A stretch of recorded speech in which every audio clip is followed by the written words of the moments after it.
Hey everybody, welcome back to the channel. Nice to see you again. Yes, we're back on Mega Tank. I'll give you a little bit of a potty history so far. We built the stand, we built the tank itself, we have ply lined the inside of the tank, we filled the gaps with wood filler, I've sanded everything down, I've got the shop vac out and I've wiped everything down and hoovered everything up. We're now ready to do the waterproofing part. So if you've been watching my recent videos on this series, there is a playlist down there somewhere if you want to catch up. We're going to do the waterproofing part with liquid rubber.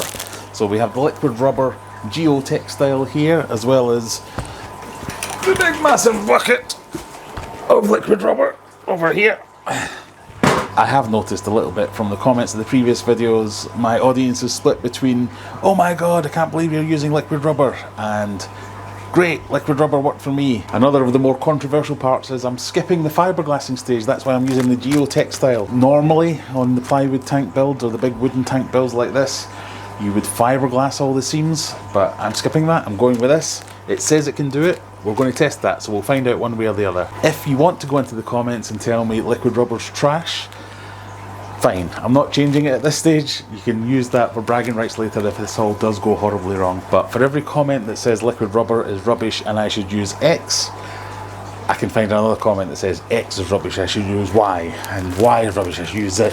It just goes on and on. So I'm not changing. I've already committed to this. This is what we're going to try. If it does fall apart around my ears later, then come along for the ride. So in terms of all the seams, they are all filled with Ron-Seal wood filler. It just sits rock hard or wood hard, as I said in the last one. I've given it all a good sand down because basically I just want to take off any high points and rough spots, because what we don't want is a princess in the pea situation where I end up putting more and more layers down and something pokes through just because of the weight of the massive water pushing on it. So everything's flat, everything's clean. I've hoovered up any dust and particles, I've given everything a bit of a wipe down. So now we're ready for the geotextile stage.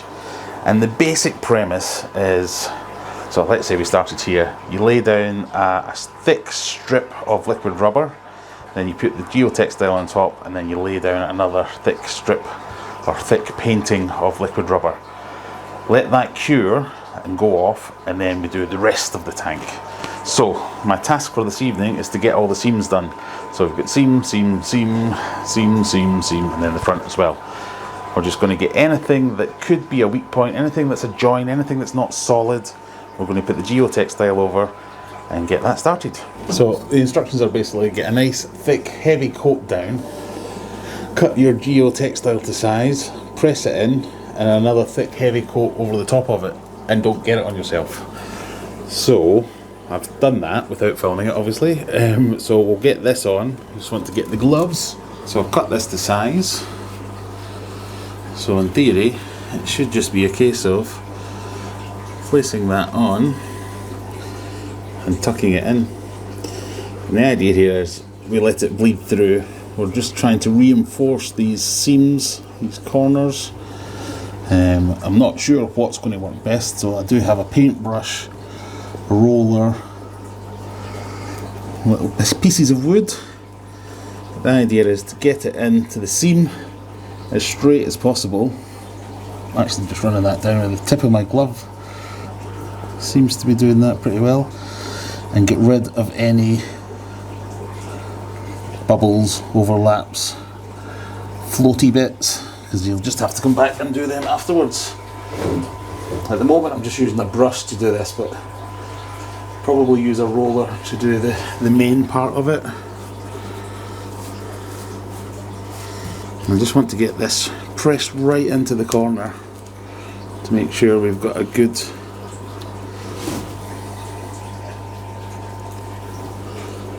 clean sharp corner.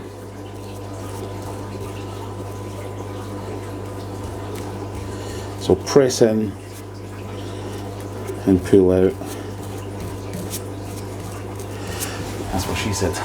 And I'm not trying to rush this bit, so I've got a while until this goes off, but I want to get this first layer in and I want to get it right, because any problems at this stage are just going to make it worse and worse at the next stages.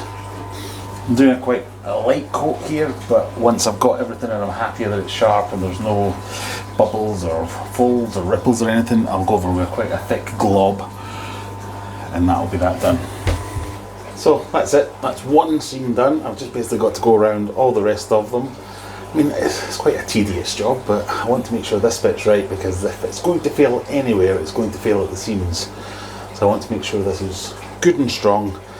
So I'll go around, cut all my textile and get painting. I think this is worth mentioning. So the process is pretty much rinse and repeat. You paint down your liquid rubber, you put on the geotex, and then you paint over the geotex. The key part of this is I want to get this pressed as far into the corners as I can, and it doesn't want to do that naturally. So what I've used is an old pair of aquascaping tongs, but a screwdriver or something blunt that's not going to tear it. And just get it in there and run it down that centre seam and get it poked right into the seam. And then you're not going to end up with an air bubble underneath. And that seems to be the key part, to make sure you don't get any air bubbles and you get a nice tight corner, which is going to be stronger. This is literally a video about watching paint dry. At this stage we're trying to be really heavy handed with the rubber. We want it on nice and thick, soaking through this geotex, create a nice thick layer. The stuff goes on quite easily. I've been using a paintbrush so far for the stuff with this, but I think it'll work with a roller as well. Nah, at least that's what I'm planning to do with the rest of it. But it's mostly just important that I get on nice and thick, and can be really heavy handed with it, and it's quite good. And heavy handed I can do. So, a bit of an update. We've done all the seams, I've done all the walls. The only bit that I haven't done so far is the base, so that's the next job. But all the seams have had three coats really. They've all had a thick coat, the geotextile laid on top of that, another thick coat on top of it, let that dry, and then I've come in today and given it another coat on top of that. And then I've just started with a thick coat all the way around the walls and the sides, so the back and the sides. So I've used approximately, I don't know if you can see that, approximately that much liquid rubber. So we've still got loads to go, and I am aiming to do multiple coats here. So we're going to do as many coats as I can stand. I don't know if I've mentioned this before, but I hurt my shoulder recently, and the whole wax on wax off business isn't helping matters. So far I've been using a brush. Things that I've noticed, there's a name for this but I don't know what it is, but if you leave strokes they don't flatten, so you need to, if you want a good finish, you need to be very careful with your painting. But it is dead easy, it goes on really easy. It goes on, another thing I've noticed here, I don't know if you can see this or how well this will come up on camera, but it goes on brown and dries black. So I'll give you a bit of a demonstration here. If I paint next to this one here, so I don't know how well the camera can pick that up, but to the naked eye it's very visibly brown when it goes on, when it's wet, and when it dries it goes black, which is really good for multiple coats, so you can actually see which bits you've done and which bits you've not done. So big plus for that. So as I say, it is going on really easily. This is day 2 now, so I'm leaving it 24 hours before heavy coats. So I'll finish this off today and then I'll come back tomorrow and do it again, and I'll probably repeat that for the next week. It does give some guides as to what kind of thicknesses you're meant to achieve and how many coats per square foot and all that kind of thing. So it does say, oh, for vertical surfaces use so many coats and what thickness you're trying to achieve with it. So it recommends 4 to 5 coats to give a good thickness, but then even at the end of the instructions it just says, why don't you just use it all up for a long lasting solution?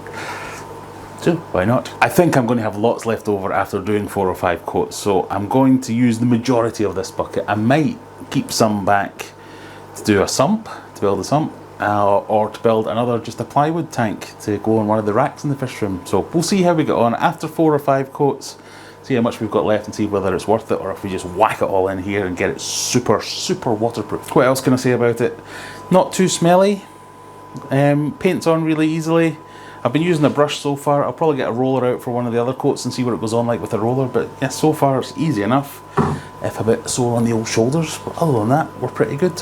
So while I take a little break between coats, I thought I'd use this opportunity to do a little shameless shilling. Did you know that almost 60% of the people watching this video aren't actually subscribed to the channel? So if this is your kind of thing, or you're interested to see what disasters will ensue with this, please consider clicking that subscribe button. I can think of no other way other than begging to bring this up, so I'll just ask nicely. If you wouldn't mind, click the subscribe button. If you like this kind of thing, come and join me on a Friday night as well. We do a live stream most Friday evenings, 9 PM UK time. You can use that opportunity to come and ask me any questions you might have, or tell me how I'm doing things wrong. Anyway, back to it. Okay, day 3. We're just finished the second coat of the sides, back and bottom. The seams have all had 3 coats. Still barely used any of the actual product. The liquid rubber's holding up really well. The coverage is really good. Tips, well I remember, gloves. Wear gloves. I spent most of yesterday picking black bits of rubber out of my fingernails because I accidentally dipped my hand in it like a moron. But anyway, we're getting there. It's still going on really well. Still can't remember the name of the thing I'm trying to say where it leaves brush strokes, but I'm fine with that. It's kind of a textured look, even if it dries like that. Totally happy with it. It's going on really easily, going on really well. I think it took me about an hour tonight to do the whole lot, so that's pretty good. That's not too bad at all. But we're going to aim for minimum of 5 coats on the big areas, which would be 8 on the seams. I think that's easily doable. We'll probably only use half the bucket. There's loads left. It's taken, I've been roughly leaving it 24 hours. It says it takes 12 to 24 hours to go off. I've been leaving it 24 hours. To touch, it feels wet. It doesn't come off in your hands or anything, but after 24 hours it's still slightly tacky. So I reckon I'm going to have to leave it a good few days when I get the final coat on before I even think about doing any water or anything like that. But now I'm on the stage of ordering glass, because as you can see, this is my viewing panel, but there's nothing here at the moment. I've been holding off as much as I could possibly get away with this, hoping I could find like a nice 8-foot tank that had smashed on the bottom or something like that, and I could use the glass. But alas no, I think I'm going to have to order from a glass specialist.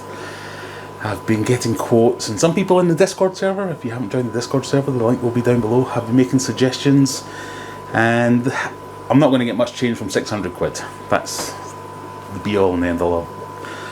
It's kind of double what I was expecting to pay, and it's probably double what I would have paid if I'd done this maybe even as soon as a year ago, if not 2 years ago probably.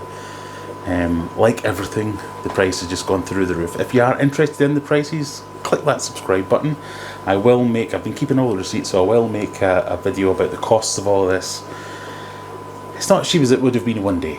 Wood's more expensive, glass is more expensive. There's more to this than just a few planks of wood and a few screws. Everything adds up. So I've been tallying up everything, whether it's the big purchases like the timber, like the glass, the liquid rubber, but everything like the screws and the pipe work and the overflows and all the little bits that you don't think about. So when I finally tally that up, I'll put a video out about all the costs. But like I say, I think we'll leave it there for this one. I will leave this to dry, come back again tomorrow and do it over and over and over again. The next video on this tank you see will hopefully be installing the glass, because I don't want to install any of the pipe work yet, because I want to get the glass fairly tight fitted to this. So I think even having any of the bulkheads on here, and the bulkheads are going to go on this side by the way, the overflow and returns, might make it more difficult to get the glass in. But for now, it's just painting, more and more painting. No choice. Anyway, thank you for joining me. I hope we will see you in the next one, or on the Friday night live stream. Bye!